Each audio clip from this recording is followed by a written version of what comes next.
오늘 우리에게 주신 하나님의 말씀은 누가복음 11장 52절, 마태복음 23장 13절에서 15절까지 말씀입니다.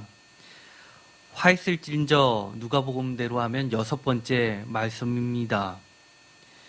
52절 이렇게 말씀하고 계십니다. 화 있을진저 너희 율법 교사여 너희가 지식의 열쇠를 가져가서 너희도 들어가지 않고 또 들어가고자 하는 자도 막았느니라 하시니라. 매우 짧은 말씀이지만 이 말씀은 정말 우리가 반드시 알고 또 경계해야 될 말씀입니다. 오늘의 말씀의 제목은 이렇게 정해보았습니다. 각자 제가 지난주에도 말씀드렸지만 각각의 말씀에 여러분의 삶 가운데서 여러분의 주시는 것으로 각자의 언어로 바꿔보셨으면 좋겠다고 말씀을 드렸습니다. 아마 미리 말씀을 읽어오신 분들은 나름대로의 말씀의 제목들이 있을 겁니다. 한번 다 같이 읽어보도록 하겠습니다. 화 있을진저 6번째 자신 외에 들어가고자 하는 자도 막는 복음 열쇠를 가로챈 이 땅의 존재 가치를 상실한 자여. 아멘. 누가복음 11장 52절에는 화 있을진저 하면서 율법 교사에게 책망하시는 내용이 다른 말씀하고 좀 다른 말씀을 하십니다. 지식의 열쇠를 가져가서 너희도 들어가지 않고 또 들어가고자 하는 자도 막았느니라 하시니라 라고 되어 있습니다. 저희가 성경 공부를 하다 보니까 참 말씀을 전하고서 또 피드백도 받아보면서 제 자신도 많이 깨닫게 되는 것이 있습니다. 또 함께 말씀을 나누는 자들도 설교 말씀 외에도 각자 성도님들이 말씀 가운데서 어떻게 성령님께서 응답해 주셨는지 그 반향을 들으면서 또 다른 성령님의 음성을 듣게 되는 경우가 많습니다. 중요한 것은 성경 말씀을 읽을 때 이 말씀과 저 말씀이 좀 구분이 돼야 됩니다. 이 말씀을 읽어도 저 말씀을 읽어도 비슷비슷하다 그러면 다시 한번 그 말씀이 명확하게 나한테 올 때까지 계속 말씀을 반복해서 읽어야 됩니다. 그래야 되구나 라고 생각하는 것만큼 성령님께서 선물을 주시려고 보따리를 가지고 준비하셨다는 것을 알게 되는 겁니다. 그 자체가 참 귀한 겁니다.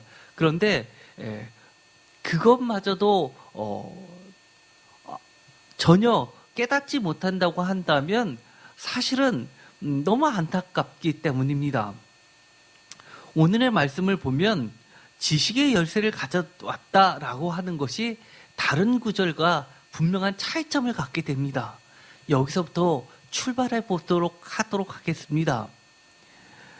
분명히 율법 교사에게 책망하시는데 이 짧은 구절에서 제일 먼저 드러낸 말씀이 지식의 열쇠를 가져왔다는 겁니다. 사실 이 지식의 열쇠를 가져갔다라는 것을 빼놓고서는 이 뒤에 있는 구절이 그렇게 화이슬질저라고 하면서 하나님께서 화를 선언할 정도로 그렇게 중요한 것인가 라고 생각할 수 있기 때문입니다. 맞습니다. 이 지식의 열쇠를 가졌다는 것 자체가 그 자체가 굉장히 중요한 겁니다. 하나님은 바리새인들에게 맡기신 것이 있다고 하시기 때문입니다. 바로 지식의 열쇠라는 겁니다. 이 지식의 열쇠라는 게 도대체 얼마만큼의 값어치를 지니고 있기에 또 현재 그 가치가 어떻길래, 즉 바리새인들이 그 지식의 열쇠를 가져왔는데 하나님이 지식의 열쇠를 주었을 때와 또 받아서 이 바리새인들이 보관하고 있을 때의 가치가 같은가 아니면 더 떨어졌는가 아니면 증가됐는가, 현재 그 가치가 어떻게 되었길래 예수님은 화이슬질저라는 말씀까지 하고 계실까를 반드시 생각해 보아야 됩니다.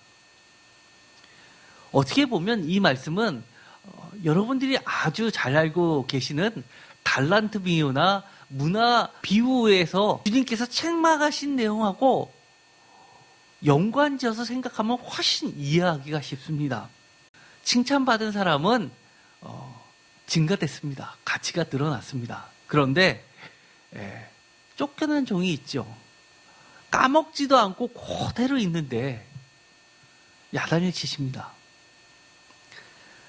그것과 확대해서 이 말씀을 보면 지식의 열쇠를 가져갔다라고 하는데 현재 그 가치는 최소한 오늘의 말씀 뒷구절을 보면 하나님이 주셨던 그 가치에 비해서 현격히 떨어졌다는 것을 알 수 있게 됩니다. 도대체 이 지식의 열쇠에는 어떤 가치가 있길래 그럴까요? 이 지식, 뒤에 나오는 열쇠라는 건 여러분들 다 아실 겁니다. 먼저 지식에 대해서 한번 살펴보도록 하겠습니다. 하나님께서 이야기하셨던 이 지식이라는 것은 헬라어로 보면 크게 두 가지의 단어가 쓰이는 단어를 쓰입니다. 지금 이 본문에는 그노시스라는 단어가 쓰이게 됩니다. 그노시스는 통찰력에 기반을 둔 지식입니다. 헬라어로 이와 비슷한 지식, 알다라는 단어가 있습니다. 오이다라는 단어가 있는데요. 동사로 하면 오이다, 또 하나는 그노스코입니다. 그노스코는 알다라는 뜻이고 오이다도 알다라는 뜻입니다. 그런데 그 차이점은요, 오이다라는 단어는 경험적으로, 체험적으로 친밀함을 통해서 알게 되는 그런 알미입니다. 예를 들어서 부부관계, 우리가 부부관계는요, 눈빛만 봐도 아내가 또는 남편이 어떤 생각을 가지는지 짐작이 갑니다. 압니다. 그런데 이런 친밀한 관계가 아닌 사람은 잘 모르는 것이 있습니다. 그것이 바로 오이다입니다. 그래서 주로 이 히브리 사람들은 하나님께서 너희들을 안다, 내 백성을 안다 할 때 이 안다는 이런 친밀한 관계의 근거에서 알을 이야기합니다. 마치 부모가 깐난 아기가 말을 못하고 울음을 앙 하면 이건 배고프구나, 앙 하면 이거는 어디가 아프구나 라고 아는 것처럼 그런 친밀한 관계에서 알을 절제로 하고 있습니다. 그런데 이 그노시스에 관련된 이 알은 어떤 통찰력이 주어지게 됩니다. 우리도 가끔 그런 것이 있죠. 평소에는 잘 아무리 들어도 몰랐는데 깨달아지지가 않는데 어느 순간 그거였지 라고 하면서 하나가 풀리니까 마치 실타래가 풀리듯이 쫙 전체가 짜맞춰지는 경우가 있습니다. 그래서 이거에서 발전된 게 뭐냐면 영지주의자들이 사실 이런 통찰력에 기반을 두는 겁니다. 영지주의자들이 똑같습니다. 이 그노시스라는 것이 바로 영지라는 건데요. 어떤 절대 존재자에 의해서 무엇인가 이 통찰력에서 어떤 빛이 딱 비춰지게 되면 전에는 몰랐는데 이 어둠이 물러가고 빛으로 모든 것이 깨달아지는 겁니다. 계몽 이런 것도 바로 이런 것에 기반을 두고 있습니다. 그런데 신약 성경이 쓰여질 당시에는 특히 이 요한복음에 가면 제가 전에 요한복음 15장에 가면요, 이 두 가지가 굉장히 혼용해서 쓰여집니다. 불과 한 15장인데도 어떨 때는 그노스코라는 단어를 쓰고 어떨 때는 오이다라는 단어를 쓰면서 굉장히 같은데도 불구하고 혼합적으로 쓰여지게 되는 것을 보게 됩니다. 아마 그것은 헬라를 기반으로 하는 제자 그룹과 유대의 혈통을 받은 유대교의 영향을 짙게 받은 제자들 그룹이 15장 가면은 이 요한 공통체들이 발전되면서 서로 통합되는 그 과정 속에 있었던 걸로 학자들은 보게 됩니다. 그래서 거기에 보면 포도나무 이야기가 나옵니다. 예수님에 의해서 심겨진 이 포도나무가 가지를 맺든 서로 생명력을 예수로부터 얻게 되는 그런 것을 그려내고 있죠. 그래서 이 요한 공동체는 유대교의 전통과 함께 이 헬라파들에 의해서 그리스도교가 점점점 자라나는 것을 보게 됩니다. 참조로 여러분들께서는 제가 2015년 7월 10일 날 했던 새벽 예배 이것을 한번 보시면 좋을 듯 합니다. 사실 제가 2015년이면 개척했을 때인데 이 설교를 하고 나서 너무 어렵다고 왜 이런 설교를 새벽 예배 때 했냐고 불평하시는 분들도 계셨습니다. 그렇지만 이것도 지금 거꾸로 이 말씀을 다시 한번 들어보시면 여러분들은 이미 많은 것들이 쌓여있기 때문에 지금은 아마 이해되실 겁니다. 들어보시면 좋을 듯 합니다.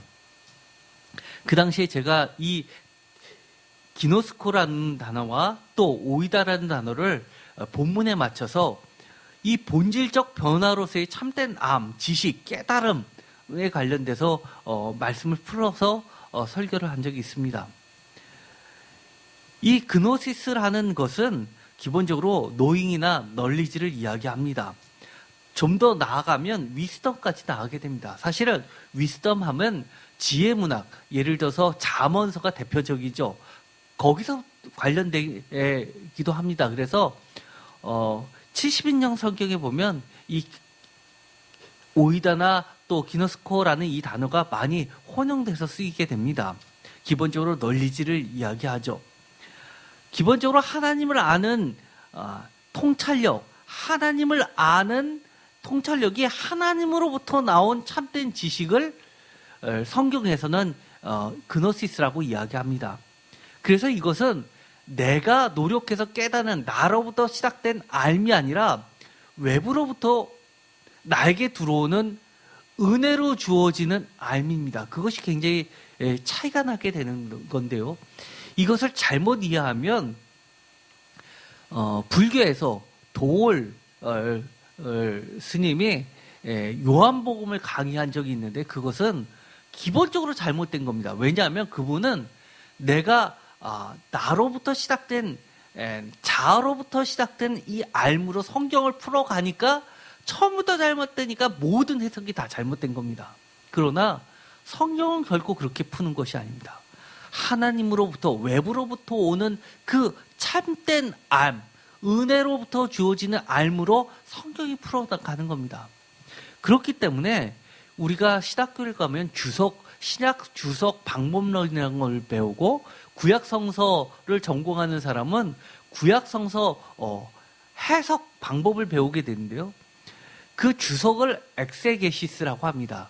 엑세게시스, X는 엑시트에 EX가 붙는 것이죠. 그것은 뭐냐면 철저히 X, 박.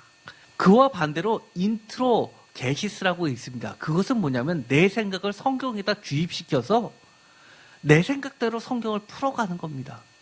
그것을 철저하게 뭐라고 하냐면 주석이 아니라고 합니다.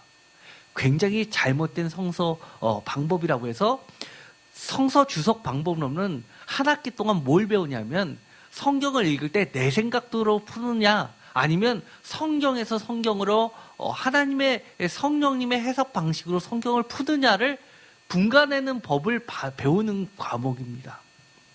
그래서 굉장히 중요합니다. 안으로부터 시작됐냐 밖으로부터 시작됐느냐 이것은 굉장히 중요합니다. 예를 들어서 로마서 11장 33절에 보면 이 그노시스라고 하는 것을 하나님으로부터 온 통찰력을 왜 중요시하냐면 이렇게 이야기합니다. 깊도다 하나님의 지혜와 지식의 풍성함이요. 여기서 보면 여기서 이 지식을 하나님의 지식을 그노시스라고 번역을 합니다. 영지주의 지식이 아니라 하나님으로부터 오는 지식을 이야기합니다. 그래서 우리가 성경을 읽을 때도 지식이 필요합니다. 단순히 우리가 학교에서 배우는 그런 지식이 아니라 대학을 나오면 누구나 성경을 아는 지식이 아니라 정말로 철학 박사라도 해석을 못하지만 우리가 아무리 배운 것이 없어도 정말 하나님을 신실하게 섬기는 사람은 기도 가운데서 하나님이 주신 지혜로 하나님의 지식으로 알게 되는 그 지식으로 성경을 봐야 된다는 겁니다. 로마서 15장 14절에도 이렇게 되어 있습니다. 내 형제들아 너희가 스스로 선함이 가득하고 모든 지식이 차서 등이 서로 권하는 자임을 나도 확신하노라. 초기 기독교, 초대 기독교, 예수님이 돌아가시고 부활 승천하신 이후에 바울이 활동하던 시대는 AD 50년대입니다. 그리고 신약 성경이 주로 쓰여진 것은 AD 65년부터 AD 90년대까지 복음서가 쓰여졌습니다. 그때는 주로 어떤 자들이 믿었냐면 정말 사회적으로 변두리에 있는 배운 적이 없는 글씨를 쓸 줄 모르는 사람들이 하나님의 복음을 받아들이기 시작했습니다. 그럼에도 불구하고 이렇게 이야기합니다.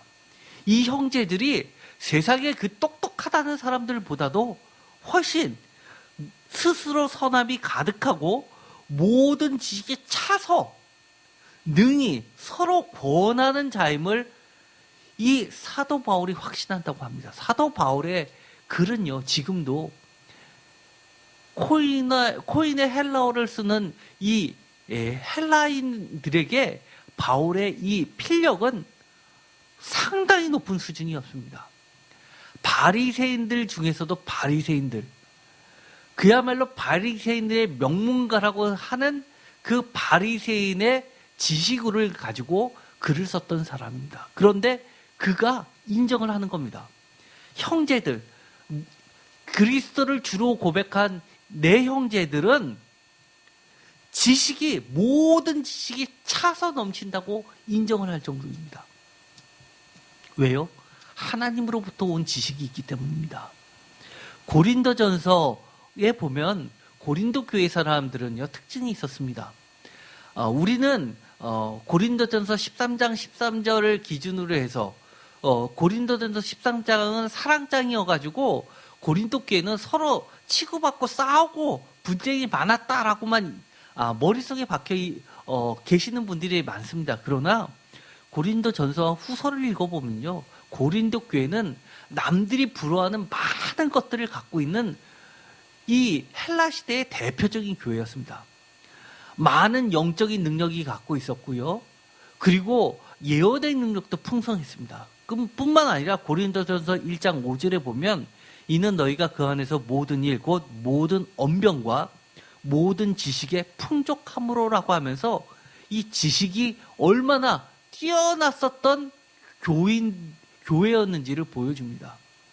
그런데 단순한 지식이 아니라 하나님으로부터 온 지식이 풍족한 교회인들로 가득 찼다는 것이 고린도 교회였습니다. 고린도전서 12장 8절에 보면 이렇게 되어 있습니다. 어떤 사람에게는 성령으로 말미암아 지혜의 말씀을, 어떤 사람에게는 같은 성령을 따라 지식의 말씀을, 이것을 보더라도요, 지혜, 지식 비슷한 것 같지만요, 지혜도 풍성하고 지식도 풍성하고 정말 이 고린도 교회는 하나님의 은혜가 풍성했다는 것을 알게 됩니다. 거기다 고린도전서 14장 6절에 보면요, 그런즉 형제들아 내가 너에게 나아가서 방언으로 말하고 계시나 지식이나 예언이나 가르치는 것으로 말하지 아니하면 너에게 무엇이 유익하리요라고 하면서 지금 당장 가지 않고 편지를 쓰는 이유를 설명하고 있습니다. 방언, 계시, 지식, 예언, 이런 모든 것들이 성령님으로부터 왔다는 것을 알게 됩니다. 고린도후서 6장 6절에도, 고린도후서 8장 7절에도, 고린도후서 11장 6절에도 지식이 얼마나 중요한지를 알려주고 있습니다. 이것은요, 신약시대뿐만 아니라 오랜 전통을 가지고 있었습니다. 잠언 1서, 여러분들이 너무 잠언 1장 너무나 잘 알고 있죠? 잠언 1장 4절, 어리석은 자를 슬기롭게 하며 젊은 자에게 지식과 근신함을 주기 위한 것이니, 7절, 여호와를 경외하는 것이 지식의 근본이거늘 미련한 자는 지혜와 훈계를 멸시하느니라.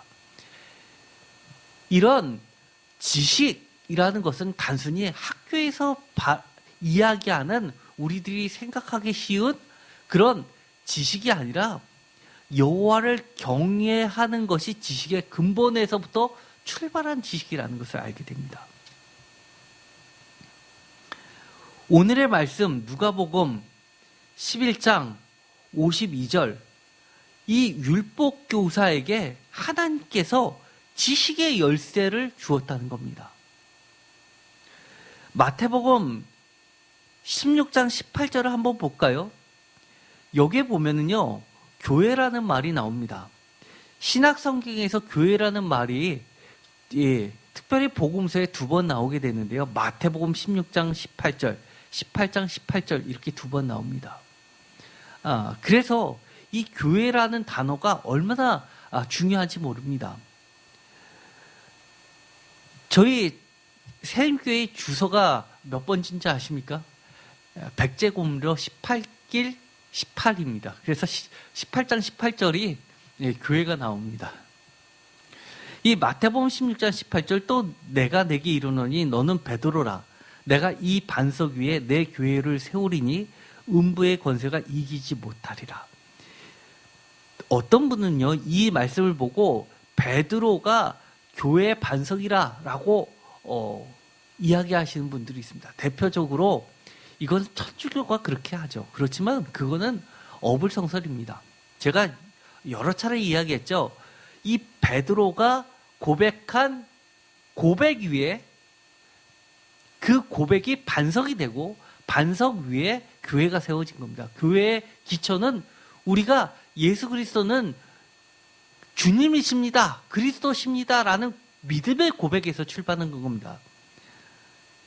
원문을 보면 분명한데요. 베드로는 페트로스입니다. 반석은 페트라입니다. 그 둘의 차이는요, 페트라는 반석입니다. 큰 돌, 반석입니다. 페트로스는요, 반석이 아니라 뭐냐면 조각입니다. 자갈. 근본적으로 같을 수가 없습니다. 그럼에도 불구하고 이 페트로스 작은 볼품없는 존재지만 너가 그렇게 고백한 그 고백을 반석처럼 여겨서 그 위에 교회를 세워주시겠다고 주님께서 그렇게 별것 없는 존재이지만, 세상적으로는 별거 없는 나약한 인간의 존재이지만 놀랄만한 교회라는 역사를 일으켜 주시겠다는 약속인 겁니다. 그러면서 19절에 이렇게 이야기하죠. 내가 천국 열쇠를 내게 주리니 내가 땅에서 무엇이든지 매면 하늘에서도 매일 것이요 내가 땅에서 무엇이든지 풀면 하늘에서도 풀리리라 하시고, 이것이 교회의 위대한 능력입니다. 교회는요, 어떤 하나님께서 어떤 권한을 주셨냐면요, 교회는 땅에 있지만 이 땅에서, 교회에서 매면 하늘에서도 매여지고, 땅에 있는 교회가 교회에서 풀면 하늘에서 풀리는, 하늘과 땅을 연결시켜주는 열쇠, 천국 열쇠를 가진 것이 교회인 겁니다. 그래서 교회를 함부로 핍박하면 안 되는 겁니다. 열쇠가 뭡니까? 열고 닫는 겁니다. 땅에 있지만 하늘을 열고 닫을 수 있는 그 통로를 터주고 닫게 해주고 하는 것이 바로 교회인 겁니다. 그래서 이 땅의 교회는 그처럼 하늘과 땅을 연결하는 장막인 겁니다. 그런데요, 이 열쇠를 맡았다라고 하는 것은 매우 특별한 존재를 이야기합니다. 여러분들 열쇠 아무나 맡기시나요? 저희 교회도 비번이 있죠? 제가 비번을 아무한테나 오픈하나요? 여러분 비번 알고 계시죠? 왜요? 특별한 존재들이기 때문입니다. 열쇠를 맡았다는 것은요, 아무한테나 맡기는 것이 아닙니다. 주인 외에는요, 주인이 가장 신뢰할 수 있거나 아니면 특별한 임무를 맡은 자만이 열쇠를 갖게 되는 겁니다. 요한계시록 1장에 보면 이런 말씀이 나옵니다. 요한계시록 1장 18절.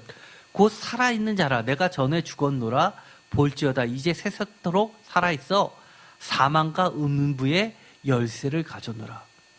예수 그리스도께서는요, 사망과 음부의 열쇠를 가진 자입니다. 요한계시록 3장 7절.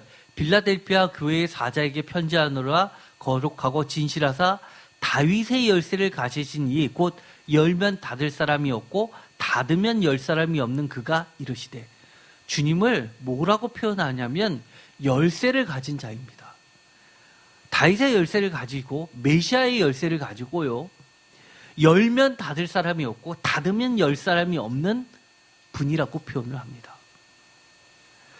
요한계시록 9장 1절에 보면 다섯째 천사가 나팔을 불며 내가 보니 하늘에서 땅에 떨어진 별 하나가 있는데 그가 무저갱의 열쇠를 받았더라. 요한계시록 20장 1절에도 또 내가 보며 천사가 무저갱의 열쇠와 큰 쇠사슬을 그의 손에 가지고 하늘로부터 내려와서. 이처럼 열쇠는요, 아무나 갖고 있는 것이 아닙니다.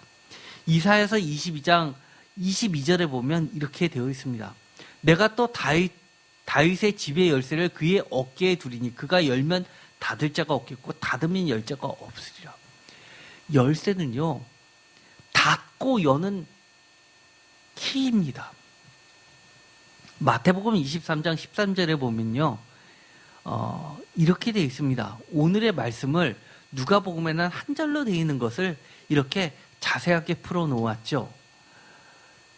마태복음 23장 13절 다 같이 읽겠습니다. 화 있을 찢어 외식하는 서기관들과 바리새인들이여 너희는 천국문을 사람들 앞에서 닫고 너희도 들어가지 않고 들어가려 하는 자도 들어가지 못하게 하는도다.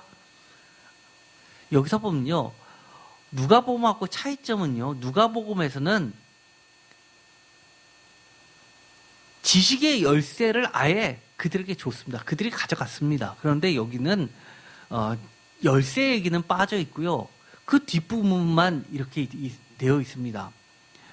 너희도 들어가지 않고 들어가려 하는 자도 들어가지 못하게 하는도다 라는 것을 설명하듯이 천국 문을 사람들 앞에서 닫고, 아까 지금까지 쭉 봤던 열쇠의 중요한 기능, 열고 닫고 하는 그 기능, 문을 열고 열어주고 풀고 잠그고 매고 또 풀어주는 그런 기능을 풀어서 천국문이라고 바꿔놓고 천국문을 사람들 앞에서 닫고 여는 자로 표현했습니다. 그러면서 15절에 추가적으로 이야기를 하죠. 다 같이 읽겠습니다. 화 있을 진저 외식하는 서기관들과 바리새인들이여 너희는 교인 한 사람을 얻기 위하여 바다와 육지를 두루 다니다가 생기면 너희보다 배나 더 지옥 자식이 되게 하는도다. 사실 이 15절을 오늘 읽었었던 말씀하고 붙일지 떨어뜨려 놓고 별개로 읽을지를 학자들은 사실은 의견이 분분합니다. 어쨌든 간에 이것과 연관지어서 조금 더 설명을 해보면 이렇습니다. 이 천국문을 열고 닫고 하면서 너희도 들어가지 않고 들어가려 하는 자도 들어가지 못하게 하는도다를 이렇게 바꿔서도 이야기할 수 있다는 겁니다. 교인 한 사람을 얻기 위해서 바다와 육지를 두루 다니다가 생기면 그를 교인, 즉 개종자를 만들었으면 천국문까지 안전하게 집어넣어줘야 하는데 너희보다 배나 더 천국문을 집어넣는 것이 아니라 지옥 자식이 되게 하는도다라고 이야기합니다.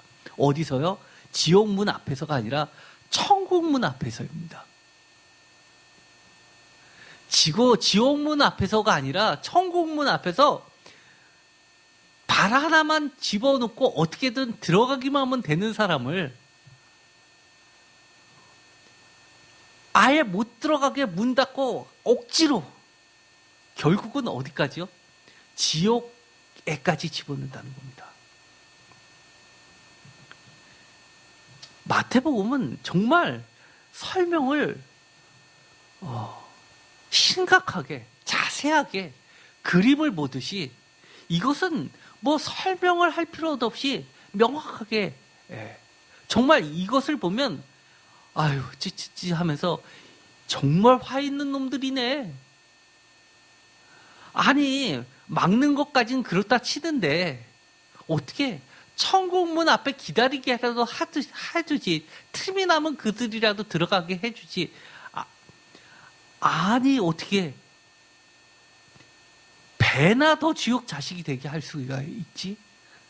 정말 화 있을진저 라고 동의를 안 할 수가 없게 만듭니다. 이 문 열쇠에서 문으로 바뀌었습니다. 마태복음에서는요. 그런데 그게 같은 말입니다. 요한복음을 한번 볼까요? 요한복음 10장 1절에 보면요. 내가 진실로 진실로 너에게 이르노니 문을 통하여 양의 우리에 들어가지 아니하고 다른 데로 넘어가려는 자는 절도며 강도요. 요한복음 10장 2절 문으로 들어가는 이는 양의 목자라. 3절 문지기는 그를 위하여 문을 열고 양은 그의 음성을 듣나니 그가 자기 양의 이름을 각각 불러 인도하여 내느니라. 점점점 마태복음의 내용하고 요한복음의 내용하고 비슷해 갔죠. 7절 그러므로 예수께서 다시 이르시되 내가 진실로 진실로 너에게 말하노니 나는 양의 문이라. 이 3절까지를 보면 주님은 양의 문이 아니라 문 앞에서 문을 통해서 집어넣어주는 역할을 하는 자입니다. 그런데 7절에 가면 아예 양의 문이 되십니다. 9절 내가 문이니 누구든지 나로 말미암아 들어가면 구원을 받고 또는 들어가면 나오면 꼴을 얻으리라. 그래서 요한복음 1절에서 3절까지의 말씀과 그 이후에 나는 양의 문이다 라고 하는 것은 사실 별개의 말씀입니다. 요한계시록 3장 8절 볼지어다 내가 내 앞에 열린 문을 두었을 때 능히 닫을 사람이 없으리라. 내가 내 행위를 아노니 내가 작은 능력을 가지고서도 내 말을 지키며 내 이름을 배반하지 아니하였도다. 요한계시록 3장 20절 볼지어다 내가 문 밖에 서서 두드리노니 누구든지 내 음성을 듣고 문을 열면 내가 그에게로 들어가 그와 더불어 먹고 그는 나와 더불어 먹으리라. 요한계시록에 가면 어떻게 바뀌냐면요. 주님이 우리 문 바로 앞까지 와서 우리에게 두들기십니다. 우리를 데려가시려고. 우리가 천국문에 들어가냐 아니냐는 사실은 모든 책임은 나에게 있는 겁니다. 오늘의 말씀을 다시 한번 볼까요? 누가복음 12장 52절 다 같이 읽겠습니다. 화 있을진저 너희 율법 교사여 너희가 지식의 열쇠를 가져가서 너희도 들어가지 않고 또 들어가고자 하는 자도 막았는지라 하시니라. 이것을 잘못 읽으면요. 그래 이것은 지식의 열쇠를 가진 목사님만의 문제야 라고 됩니다. 그런데요. 제가 화 있을진저 설교를 계속하면서 이 바리새인은 누구에까지 해당된다고 했습니까? 이 말씀을 들어야만 되는 크리스찬만요? 모든 사람들에게 심지어 난 크리스찬도 해당이 됩니다. 디모데전서 4장 13절 다 같이 읽겠습니다. 내가 이를 때까지 읽는 것과 권하는 것과 가르치는 것에 전념하라. 디모데전서는 대표적인 목회 서신이죠. 목회자에게 디모데에게 사도 바울의 이름으로 지침을 내려줍니다. 내가 이를 때까지라는 말을 감독이 담임자에게까지 올 때까지 읽어도 되고요. 주님이 다시 우리에게 올 때까지라고 읽어도 되는 겁니다. 확대해서. 세 가지를 당부합니다. 읽는 것, 권하는 것, 가르치는 것. 이것을요, 영어로 번역하면 이렇게 번역합니다. 읽는 것을 reading. 그리고 권하는 걸 preaching, 설교라고 번역합니다. 그리고 가르치는 걸 teaching이라고 합니다.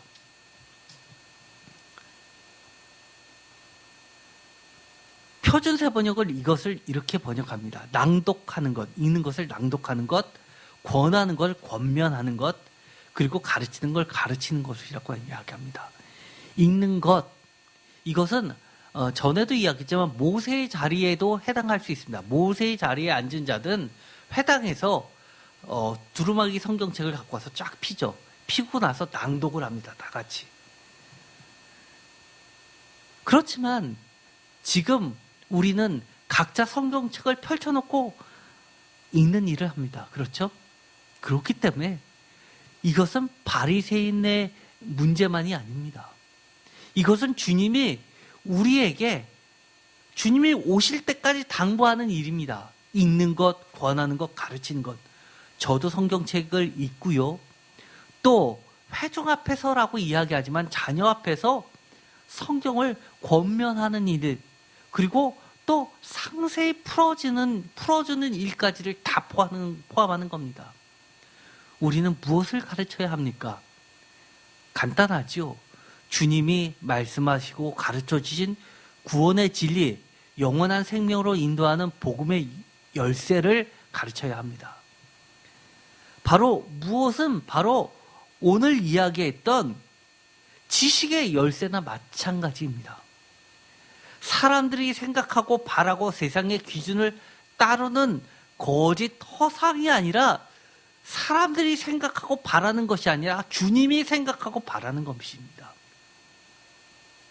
얼마 전에 우리가 성경 공부하면서도 우리의 꿈들을 이야기했을 때 아주 중요한, 아주 귀한 시간이 있었습니다.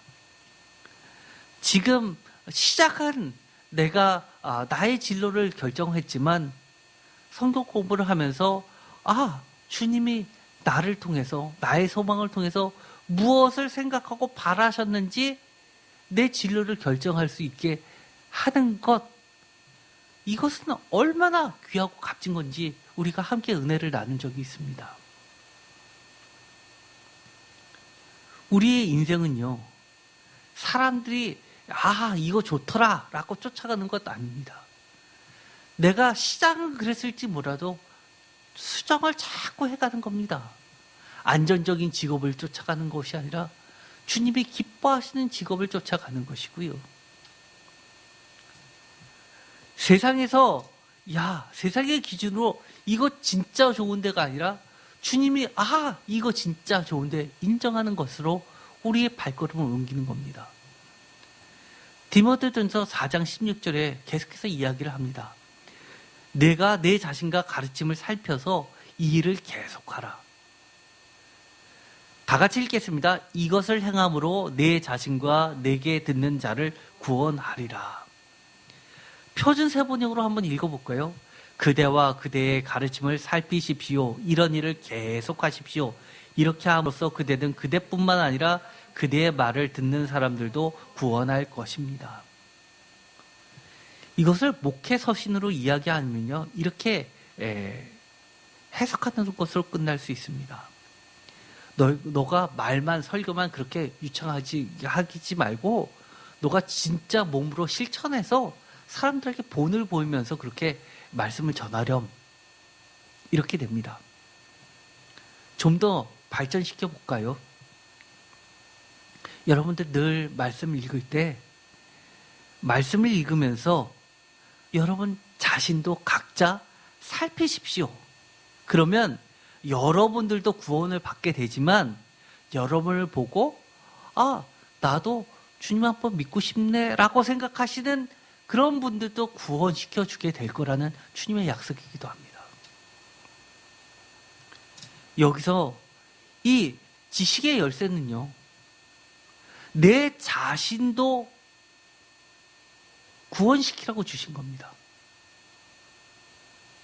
어떤 분은요, 이 지식의 열쇠를 다른 사람의 구원을 시키는 데만 필요하니까 줬다라고 생각하시는 분 계십니다. 그러나 저는요, 제가 저희 아내와 정말 자주 많이 이야기했습니다. 개척교회를 하면서 최대 수혜주는 내 자신인 것 같다라는 얘기를 많이 했습니다. 사실은 제가 신학교에서 말씀을 배웠고 또 박사과정 가서 또 연구도 했지만 그때보다도 개척하고 나서 말씀을 예배를 드리면서 보게 되고 한 절 한 절 깨닫게 되고 또 내가 아프면서 또 주님이 가르쳐 주신 걸 다시 돌아보게 되고 내가 죽음의 문턱까지 가면서 또 내 자신을 말씀에 빗대어서 돌이켜보는 이 과정을 통해서 정말 내가 개척교회 안 했더라면 정말 내가 이렇게까지 구원에 가까워질 수가 없었는데 정말 최대 수혜주는 나야 라는 고백을 하게 됐다고 그렇게 자주 이야기를 합니다.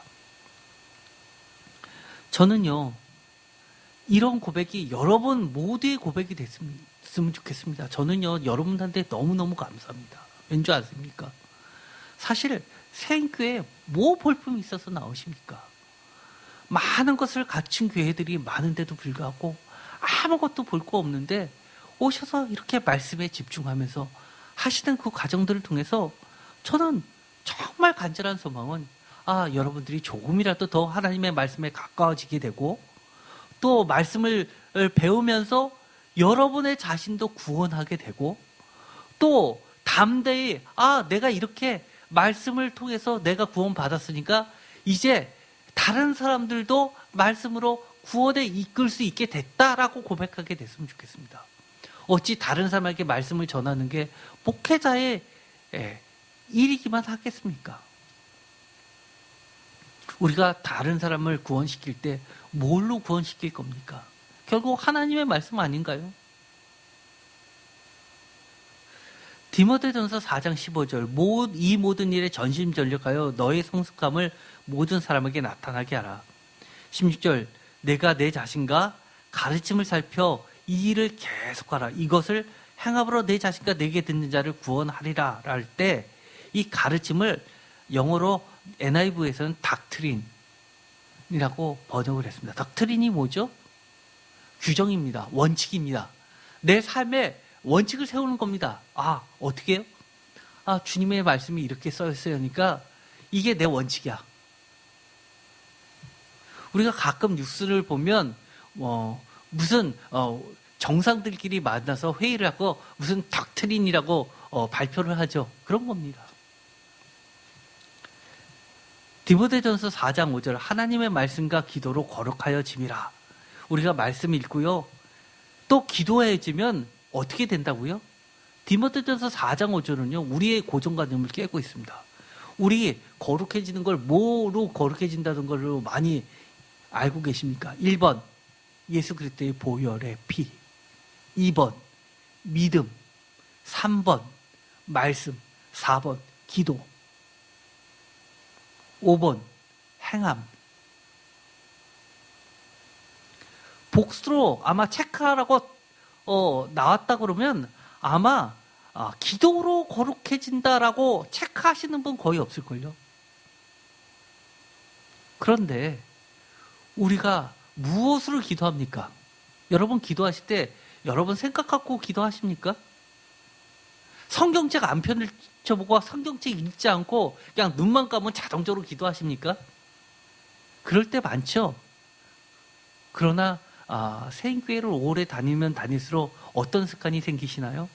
말씀 읽고 기도하고 또 기도하다가 또 말씀 읽고 또 좋은 말씀 나오면 담고 싶은 말씀 나오고 성령님께서 울림이 있으면 주님 이 말씀대로 이렇게 되게 해주세요. 기도하고 그렇게 되면 주님 약속해 주십니다. 말씀과 기도로 거룩해진다고 이야기합니다. 어떤 분들은요 말씀을 워낙 안 읽으시다 보니까 말씀과 기도로 우리는 거룩해져 라고 하면 이단 취급합니다. 그렇지 않을까요? 6절 내가 이것으로 형제를 깨우치면 그리스도 예수의 좋은 일꾼이 되어 믿음의 말씀과 내가 따르는 좋은 교훈으로 양육을 받으리라. 저는요 정말 주님으로부터 나중에 야, 너 진짜 좋은 일꾼이었어 라는 칭찬 듣고 싶습니다. 그러려면 제가 가장 뭐에 충실해야 됩니까? 늘 말씀과 기도로 거룩해져서 말씀을 되도록이면 깨우치고 또 말씀을 가르치고 말씀에 좋은 일꾼 되는 거 아닙니까? 그리고 세상에 유명한 학자들이 내놨다는 무슨 심리학, 무슨 뭐 어떤 걸로 가르치는 것이 아니라 하나님 말씀은 이렇습니다. 그것으로 교훈 삼고 그것으로 양육시키는 것, 그게 좋은 목회자 아닐까요? 저는 여러분들에게 가능한 자꾸 말씀을 보고 말씀으로 기도하기를 간구합니다. 그러면 하나님이 좋은 일꾼이야 하셨던 것처럼 여러분에게도 마찬가지로 좋은 자녀야 라는 말 하시리라고 저는 100% 확신합니다. 디모데전서가 기록될 시점은 2세기입니다. 그때는요, 불과 예수님이 십자가에 달려 돌아가시고 많은 제자들이 순교를 하고 그리고 많은 것을 증거했음에도 불구하고 불과 100년이 안 돼서 이런 시대가 됐습니다. 디모데전서 4장 1절, 그러나 성령이 밝히 말씀하시기를 후일에 어떤 사람들이 믿음에서 떠나 미혹하는 영과 귀신의 가르침을 따르리라 하셨으니, 표준 세번역은 믿음에서 떠나 속이는 영이라고 이야기합니다. 불과 예수님이 직접 가르치셨고 또 부활하셔서 많은 사람에게 나타나셨고 사도 바울은 500여 형제들에게도 나타나셨고 그리고 그의 제자들까지도 많이 증거했음에도 불구하고 불과 100년이 안 돼서 믿음에서 떠나는 사람들이 많아졌다는 겁니다. 그런데 지금 몇 년이 흘렀습니까? 몇천 년이 흘렀습니다. 지금은 믿음에서 떠나 미혹하는 영이 가득한 시대에 우리가 살고 있습니다. 그럴수록 우리는 정말 뭐에 매달려야 됩니까? 말씀에 집중해야 됩니다. 자기 양심이 화인을 맞아서 외식함으로 거짓말하는 자들이라.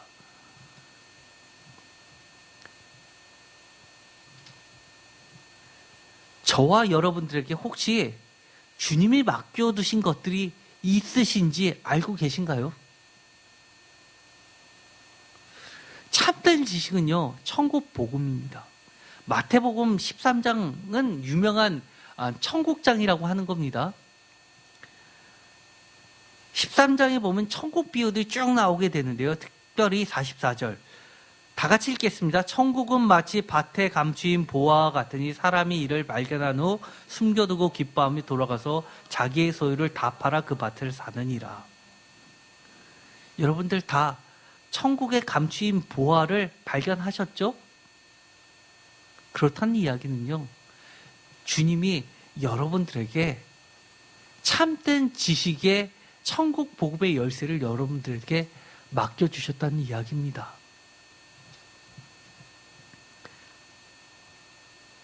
그런데 안타깝게도 이 천국 복음은 주님의 제자들에게만 맡겨주신 비밀이라는 겁니다. 마가복음 4장 11절, 이르시되 하나님 나라의 비밀을 너희에게 주었으나, 다 같이 읽겠습니다. 외인에게는 모든 것을 비유로 하나니 이는 그들로 보기는 보아도 알지 못하며 듣기는 들어도 깨닫지 못하게 하여 돌이켜 죄사함을 얻지 못하게 하려 함이라 하시고. 충격적인 말씀입니다. 외인에게는 보아도 알지 못하며 들어도 깨닫지 못하게 하셨다는 게 그게 비밀이라는 겁니다. 최소한 제가 설교 말씀을 드리고 또 여러분들과 같이 말씀을 하고 하나하나씩 풀어주시면 알아듣잖아요. 아, 그렇구나 라고 전에 몰랐던 것이 알아지잖아요. 그것만 보더라도 여러분들은요, 주님의 제자들입니다. 왜요? 이 이야기를 여러분들 바깥 나가서 해보십시오. 여러분들이 이해하는 만큼 그들이 이해하는 거 할까요? 분명하게 여러분들은 주님이 여러분들에게 맡겨주신 것들이 있는 겁니다. 이 비밀은 주님이 다시 오시는 그날 모든 이가 명확하게 보아야만 하는 교회와 성도에게 맡겨주신 사망과 생명의 비밀문을 여는 열쇠라는 겁니다. 아까도 읽었죠. 요한계시록 1장. 사망과 음부의 열쇠를 주셨는데요. 20절에 보면 이렇게 되어 있습니다. 내가 본 것은 내 오른손에 7별의 비밀과 또 7금 촛대라. 7별은 7교회의 사자요 7촛대는 7교회니라. 전에 빛을 이야기하면서요. 빛은 교회라고 이야기했습니다. 진리를 드러내는 곳이라고 이야기했습니다. 그런데 7별의 비밀이라고 이야기합니다.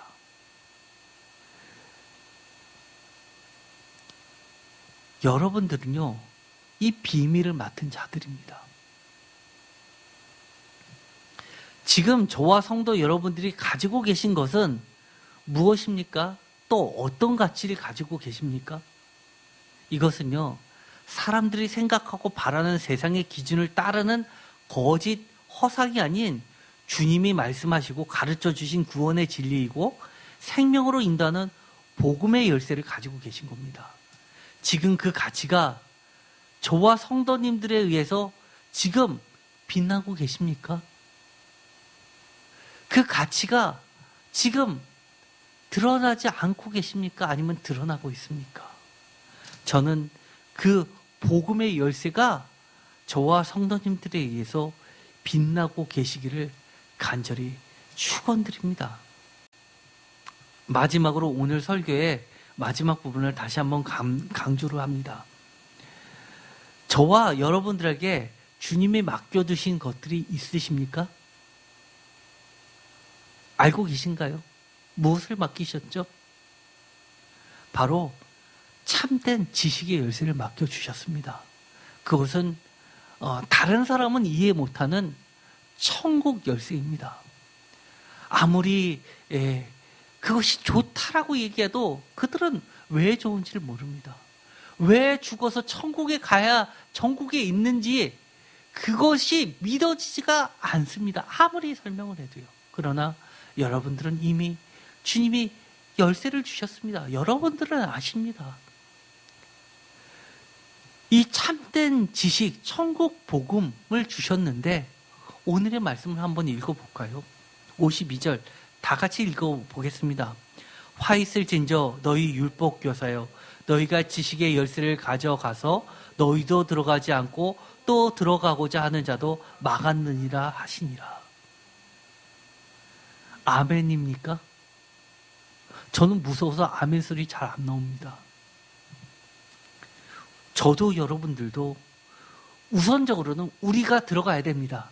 그리고 우리도 들어가고 지식의 열쇠 천국 복음을 맡겨주신 그 목적대로 또 들어가고자 하는 자도 들어가게 해야 될 뿐만 아니라 모르는 자들도 인도해서 들어가게 해야 됩니다. 그러면 주님이 우리에게 나중에 이렇게 이야기하실 겁니다. 그래, 너는 참 좋은 일꾼이었어. 너는 참 좋은 제자였어. 좋은 성도들이었어. 라고 분명하게 칭찬해 주실 겁니다. 그러려면 우리가 어떻게 해야 됩니까? 날마다 어떻게 해야 되죠?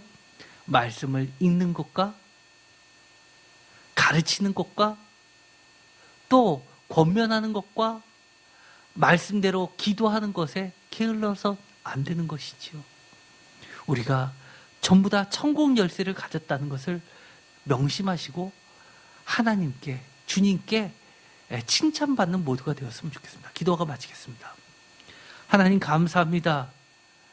우리가 그동안 우리의 가치를 몰랐습니다. 천국 열쇠를 가졌는지 모른다는 것은 이 땅에서의 존재 가치를 모르는 것이란 사실조차도 몰랐습니다. 이제는 우리 존재는 이 땅에서 천국 열쇠를 가진 존재들입니다. 얼마나 큰 가치를 우리에게 주셨는데, 얼마나 귀한 가치를 주셨는데 우리가 최선을 다하여 성심성의껏 그 맡겨주신 가치를 빛나게 하는 존재들이 모두 되게 하여 주시옵소서. 예수 그리스도의 이름으로 기도드렸습니다. 아멘.